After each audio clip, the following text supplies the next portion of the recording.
Hi sweethearts! Welcome back to my YouTube channel. So, medyo makalat yung kwarto pero kems lang yan. Gusto ko sana gumawa ng recap video but hindi ko nagawa kasi medyo busy kami sa bahay. At nandito kami ngayon sa sa probinsya namin sa Dapitan. Before that pala, gusto ko sana mag-greet sa inyo ng Merry Christmas, belated Merry Christmas and Happy New Year.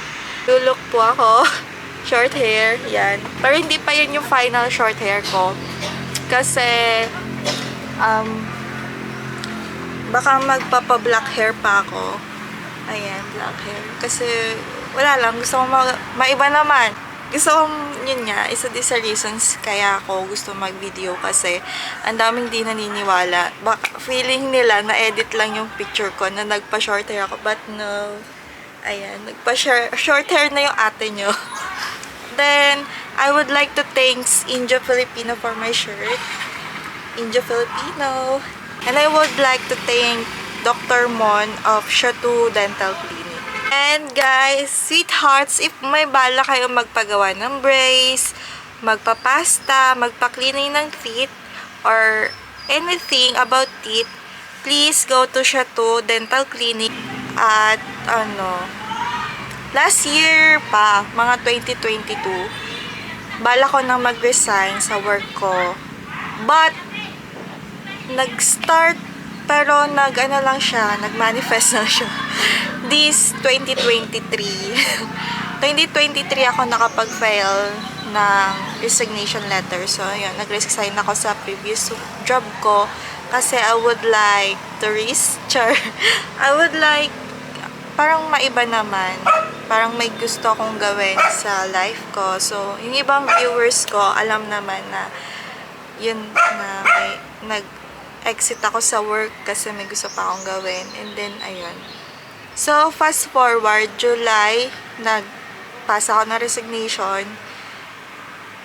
Noong August, nag-decide ako na September uwi na lang ako ng province for a while. Birthdays, every month may kami, celebration kasi dati ang sineselebrate lang namin is New Year and Christmas. Ngayon, lahat.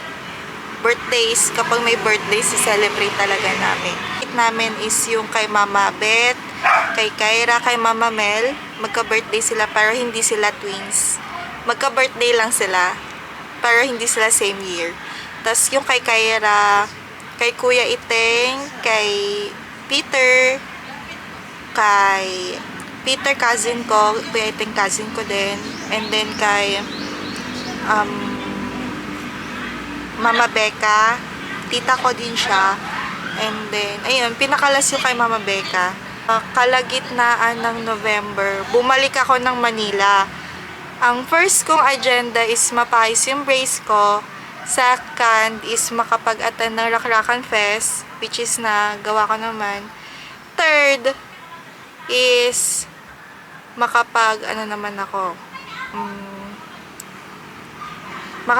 makahanap ako ng work.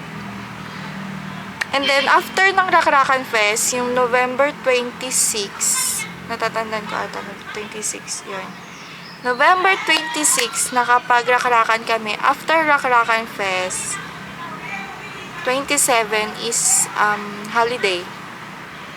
28, namatay yung tito ko, si Tatay Victor. Sa mga previous videos ko, nakakita nyo naman siguro si Tatay. Yan. Siya yung, sa akin, nagme-mentor din siya about sa vlogs ko. Lagi siya basher. Pero kasi yung October vlog, daily vlogs ko nung October, birth month ko. So, everyday vlog ako. Lagi niya sinasabi sa akin na ang boring ng vlogs ko. Walang manonood ng vlog ko kasi ganyan, ganito. Ayun. Tapos, Pero tinuturuan niya ako na dapat ganito yung vlog, dapat ganito yung voice mo, speaking voice mo, kasi medyo lousy, ganun. Lousy means medyo mahinhin, ganun. And yung ibang viewers na baka hindi sila makarelate sa'yo, ganun. Binibigyan niya ako ng, ng mga ideas, motivation, paano ko magagawa yung mga vlogs ko ng maayos. Kasi nakapagtrabaho siya, for over 9 years, nakapagtrabaho siya ng behind the cam as a makeup artist. Ayan.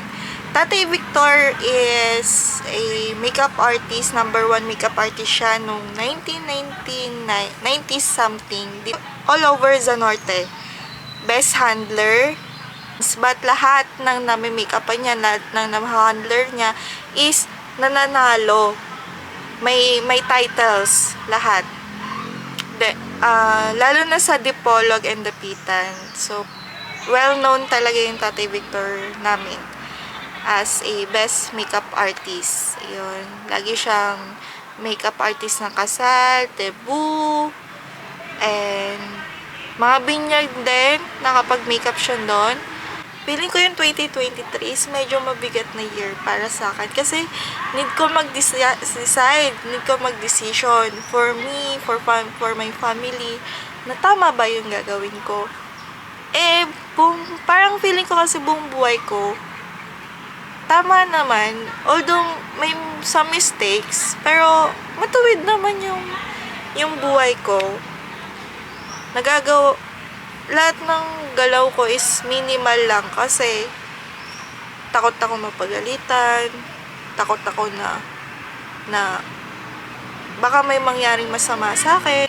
Do or die na lang. Gagawin ko na yung gusto ko kasi wala, ganun din naman, 'di ba? Kasi future ko talaga yung i-risk ko eh. Kung mag-i-stay ako doon, hanggang dito lang ako. Kasi hindi ako hindi napupush yung kaya kong gawin kasi hanggang dito lang ako eh. Kasi inisip ko yung iba na baka kaya nila, ako hindi ko kaya eh. Na-stuck up ako sa isang lugar na baka hindi talaga kasi ako para doon. Yun yung lagi kong iniisip. So, nag-decide ako na ito na yun. Wala nang atrason to eh. Kasi kailangan mo na eh. Kailangan mo na mag-step up eh. Tapos ito, gumawa ako ng mga vlogs. Di pala talaga siya madali, sis. Sobrang hindi siya madali na kailangan talaga sacrifice is time. Your energy. Basta ang dami mo kailangan i-sacrifice kapag nagbablog ka. Yun yung life update ko sa ngayon, sweethearts. Medyo nagmo-move on pa tayo. Nag-promise pa naman ako magbablog mas sa December, pero hindi ko nagawa kasi yun nga. Lahat kami may role para sa pamilya. Saka thankful talaga ako sa family ko kasi never nila akong iniwan from the beginning. Kasi hindi pa ako nabubuhay. Mama ko pa nga lang eh. Mahal naman. Kasi yung mga kapatid ng mama ko, nakita ko sa kanila yung paano nila mahalin yung bawat isa. So parang kinalakihan ko na din na. Kasi nag-stop lang yon nung high school ako nung namatay nanay ko kasi parang feeling ko naiwan ako eh. Yung tipong gagalingan ko, mag-aaral ako. Kasi inspired ako. Yung tipong talaga, sweethearts. Yung pagkabata ko pa lang, parang sinusubok na ako ni Lord kung hanggang saan ka. High school, 15 years ago, inspirado talaga ako mag-top 1. Gusto ko lagi akong may award kasi para kay mama. Para pag nag-college na ako, hindi na siya mag-work. Ganon yung mindset ko before. Baka maging proud yung nanay ko sa akin kasi lagi siya nag-work. Parang gusto ko siya kasama lagi. Gusto ko may mama. Gusto ko din may papa, ganun. Gusto ko buo yung family namin sa bahay. Kaya masaya ako pag nandiyan si mama, si papa. Pero once a week lang, ganun. Hindi pwede everyday na lang si mama dito, yung ganun. Kasi yun, sabik sa pagmamahal ng magulang. Pero wala eh. Ganun talaga yung life. Pag hindi nagtrabaho, walang makakain. Ganun. Pinanganak kami.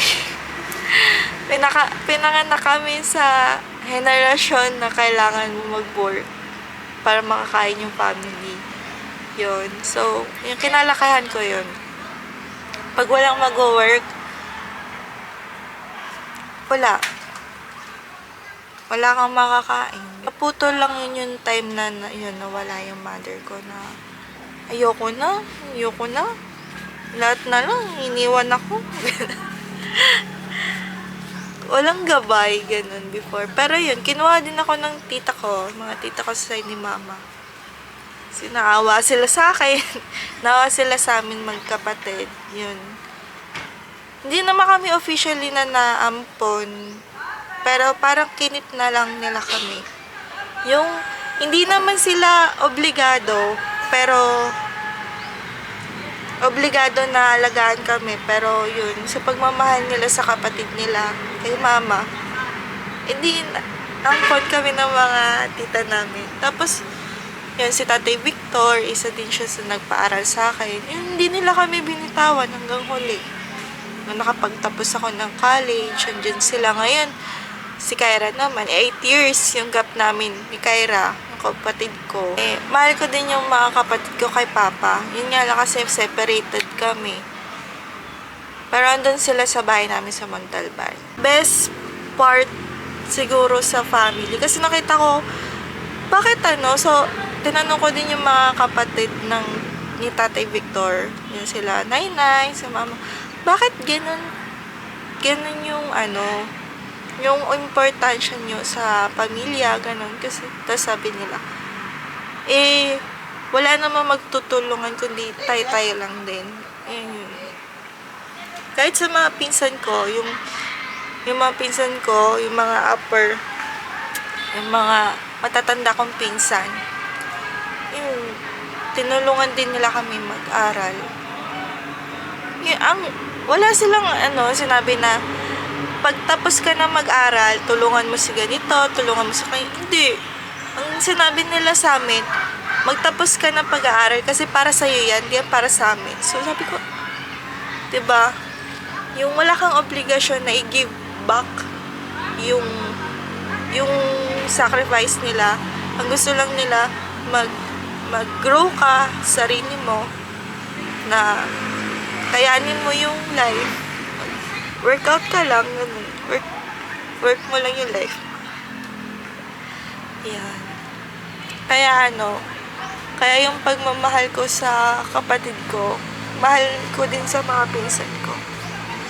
Sobrang love ko sila, pati yung mga tito ko. Kasi ganun din sila magmahal sa family. Solid, ganun. Kaya yun, yung nagkaroon na kami ng mga pamangkin. Kasi baby pa sila hindi pa nila maintindihan. Pero siguro, pag nagka-YouTube na kayo, subscribe nyo ako. Kung gaano ko kamahal yung mga pinsan ko, ganun din kamahal yung mga anak nila. Kasi yung inuubos niya, pasensya. Pasensyosa akong tao, pero pag mga bata na, lalo na pag isa lang sila, kaya ko pa. Sige. Pero pag magsasama-sama na silang pagpipinsan, parang mawawala yung pasensya ko na, hindi pa nandidilata. Ayun. Yun lang naman. Siguro kasi baby pa sila. Tsaka, niisip ko din, pinagdaanan din naman to ng nanay ko sa mga tita ko eh. Tingnan, dami-dami namin, pero mahal na mahal nila kami. Kaya siguro wala pa rin akong baby. Pero may gusto akong pangalan ng babe. Mary Felicity. Mary Felicity. Hindi ko lang alam kung sino yung dudugtong. Charis! Ayan. Ang cute. Felicity.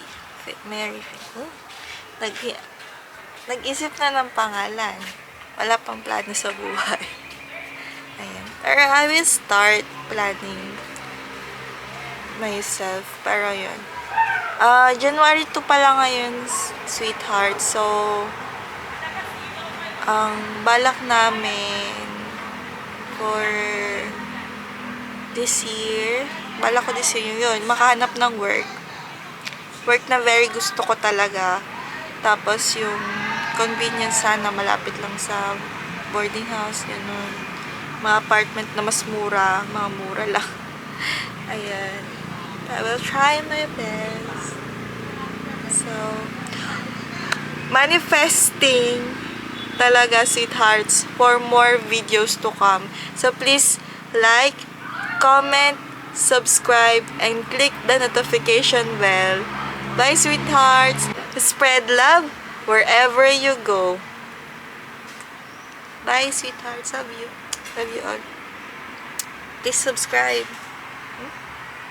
Hindi ko alam kung saan yung button. Please subscribe. Love you all. Bye.